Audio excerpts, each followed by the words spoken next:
ଯୀଶୁ ତୁମକୁ ପ୍ରେମ କରନ୍ତି ୟୁଟ୍ୟୁବ୍ ଚ୍ୟାନେଲରେ ସମସ୍ତଙ୍କୁ ସ୍ୱାଗତ କରୁଅଛି। ଜହନ 3:16 ବାକ୍ୟ ଅନୁସାରେ ପ୍ରଭୁ ଆପଣମାନଙ୍କୁ ପ୍ରେମ କରୁଛନ୍ତି। ଆଜି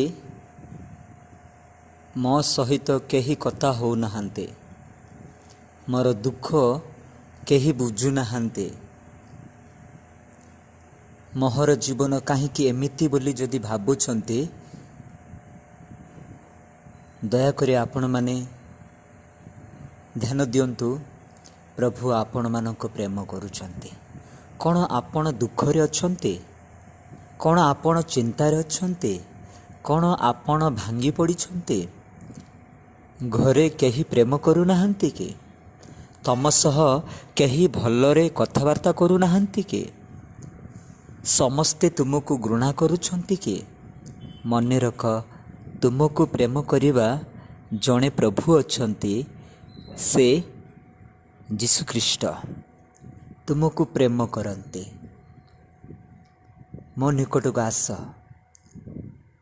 ମୁଁ କଦାପି ତୁମକୁ ତଳିଦେବି ନାହିଁ, କଦାପି ତୁମକୁ ପର ଦେଖିବି ନାହିଁ। ମୁଁ ତୁମକୁ ପ୍ରେମ କରୁଛି। ଏ ଦୁନିଆର ସମସ୍ତ ଲୋକ ତୁମକୁ ପ୍ରେମ କରିବେ ନାହିଁ, ତୁମକୁ ଛାଡ଼ିଦେବେ, ତୁମ ବିଷୟରେ ଚିନ୍ତା କରିବେ ନାହିଁ, ତୁମ ବିଷୟରେ ଭାବିବେ ନାହିଁ, କିନ୍ତୁ ତୁମ ପାଇଁ ଚିନ୍ତା କରିବା ପାଇଁ ମୁଁ ଅଛି, ତୁମ ବିଷୟରେ ଧ୍ୟାନ ଦେବା ପାଇଁ ମୁଁ ଅଛି, ତୁମର ଯତ୍ନ ନେବାରେ ମୁଁ ଅଛି। କଦାପି ମୋର ଆଉ କେହି ନାହିଁ ବୋଲି ଆପଣମାନେ ଭାବନ୍ତି ମୁଁ ବଞ୍ଚିକି ଲାଭ ନାହିଁ, ମୋହର ଏକଲା ଜୀବନ ଏମିତି ହିଁ ବିତି ଯାଉଛି, ମୁଁ ଚିନ୍ତାରେ ଅଛି, ମୁଁ ଟେନସନ୍ରେ ଅଛି ବୋଲି ଆପଣମାନେ ଭାବୁଛନ୍ତି। କିନ୍ତୁ ତୁମ୍ଭମାନଙ୍କୁ ପ୍ରେମ କରୁଛନ୍ତି ସେ ପ୍ରଭୁ ଯୀଶୁଖ୍ରୀଷ୍ଟ। ଏ ଦୁନିଆରେ ସମସ୍ତେ ଛାଡ଼ି ଦିଅନ୍ତି, କିନ୍ତୁ ପ୍ରଭୁ କଦାପି ଛାଡ଼ିବେ ନାହିଁ। ତୁମର ଅଶ୍ରୁ ଜଳ ପ୍ରଭୁ ପୋଛିଦେବେ। ତୁମେ ଯଦି ଭାଙ୍ଗି ପଡ଼ିଛ, ମନ ଦୁଃଖରେ ଅଛ, ପ୍ରଭୁ ଆଜି ତୁମମାନଙ୍କୁ କଥା କହନ୍ତି, ମୁଁ ତୁମ ସହିତ ଅଛି, ନିରାଶ କର ନାହିଁ, ମୁଁ ତୁମକୁ ସ୍ନେହ କରୁଛି, ମୁଁ ତୁମକୁ ପ୍ରେମ କରୁଛି, ମୁଁ ତୁମକୁ ଭଲ ପାଉଛି। ପ୍ରଭୁ ଯୀଶୁଖ୍ରୀଷ୍ଟ କେବେ ବି ତୁମକୁ ଦୁଃଖ ଦିଅନ୍ତି ନାହିଁ। ପ୍ରଭୁ ଯୀଶୁଖ୍ରୀଷ୍ଟ କେବେ ବି ଅନ୍ୟାୟ କରିବେ ନାହିଁ।